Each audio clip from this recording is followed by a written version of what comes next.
नन्ही सी चींटी और उसकी बड़ी सी दुनिया।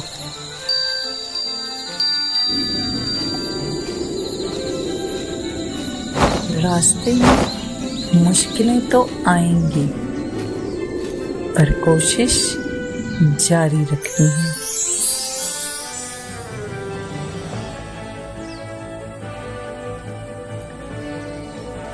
मेहनत का फल कितना हसीन होता है।